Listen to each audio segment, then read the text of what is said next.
In 60 seconds, we will cover 3 prime means of brainstorming like a pro to choose an essay topic you want to write. Mind mapping. Start with a big idea in the center of a page and branch out with related thoughts and connections. Think of it as a creative spider web. With free writing, set a timer for 5 minutes and write non-stop about anything that comes to mind. Don't worry about grammar or spelling. Just let those ideas flow.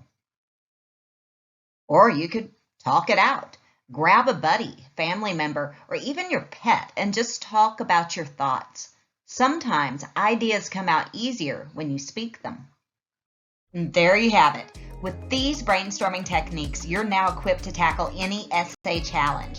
If you enjoyed this video and found it helpful, smash that like button and subscribe for more how-to writing adventures.